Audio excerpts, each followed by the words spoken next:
Bonjour à toutes et à tous. Cette année, la société de production et de distribution Gaumont fête ses 130 ans. Pour célébrer comme il se doit cet anniversaire, tout au long de l'été, le Cinéma Rex vous propose de découvrir ou de redécouvrir un genre de film culte de la firme à la Marguerite, les comédies. Alors, dans quelques minutes, nous vous proposons de voir ou de revoir Les Visiteurs, un film réalisé par Jean-Marie Poiret en 1993. Après avoir hésité entre une carrière de photographe ou de musicien, Jean-Marie Poiret fit le choix de suivre les traces de son père, l'illustre producteur Alain Poiret, et rentra dans le milieu du cinéma en devenant scénariste dès la fin des années 60. Il passa à la réalisation en 1977 avec Les Petits Câlins, une étonnante comédie romantique mettant en scène 3 femmes colocataires, dont l'une était jouée par Josiane Balasco. C'est cette dernière qui le présenta à ses amis de la troupe du Splendide, et c'est comme ça que Jean-Marie Poiret réalisa l'adaptation cinématographique de la pièce de théâtre Le Père Noël est une ordure en 1982. Grâce à ce film, Jean-Marie Poiret rencontra Christian Clavier, et dès l'année suivante, les deux hommes adaptèrent le scénario d'une autre pièce de théâtre, Papy fait de la résistance. C'est ainsi que commença une collaboration artistique de plus de 20 ans entre Jean-Marie Poiret et Christian Clavier, coécrivant un film que l'un réaliserait, tandis que l'autre en tiendrait l'un des rôles principaux.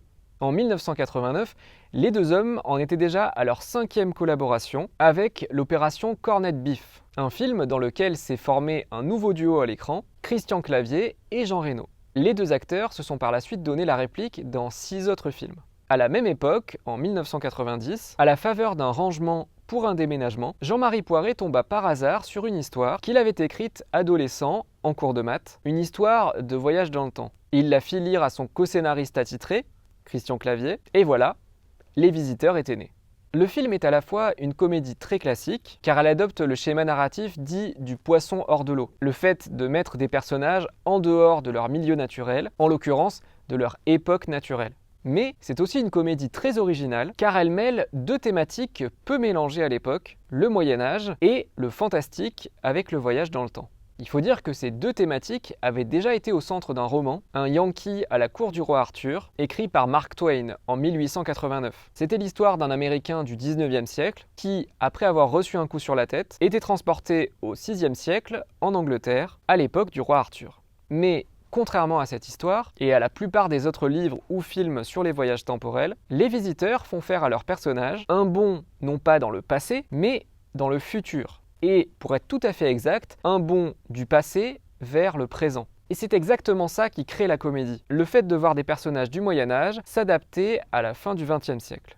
Le producteur Alain Terzian fut très sceptique sur ce positionnement historique. Il estimait que les films se déroulant au Moyen-Âge ne marchaient que rarement. Et puis, les presque 5 millions d'entrées du Nom de la Rose en 1986, suivis des 5 autres millions pour Robin des Bois, Prince des voleurs en 1991, le firent mentir. Le fait que le film se passe au Moyen-Âge impliqua forcément un budget plus conséquent qu'une comédie classique, 50 millions de francs, soit un peu moins de 10 millions d'euros aujourd'hui. Afin de financer une partie de ce budget, la production s'adonna à une pratique encore peu répandue à l'époque en France, le placement de produits. Chanel, La Poste, Courtepaille, Visa, ce sont en tout une quinzaine de marques qui ont payé pour être visibles dans le film, mais qui sont, il faut le dire, habilement intégrées au scénario.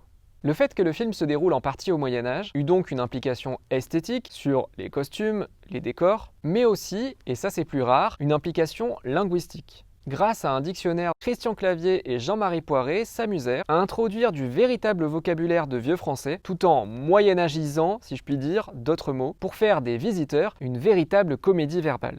Sorti en janvier 1993, le film eut d'abord un succès timide, puis beaucoup plus important, puisque le film fit plus de 13 millions d'entrées l'année de sa sortie. Ce fut le plus gros succès de l'année 1993, et il reste à ce jour le 15e film le plus vu au cinéma de tous les temps en France. Ce succès entraîna la mise en production d'une suite, Les Couloirs du Temps, sortie en 1998 et qui fut en partie tournée à Baynac, non loin d'ici. Il y eut aussi un remake américain, Les Visiteurs en Amérique, sorti dans une quasi-indifférence en 2001, et un 3e volet en 2016, se passant lors de la Révolution française. Vous en savez un peu plus sur le premier volet des Visiteurs de Jean-Marie Poiret, que je vous laisse découvrir ou redécouvrir tout de suite. Il ne me reste qu'à vous souhaiter une très bonne séance, et je vous dis à bientôt au cinéma.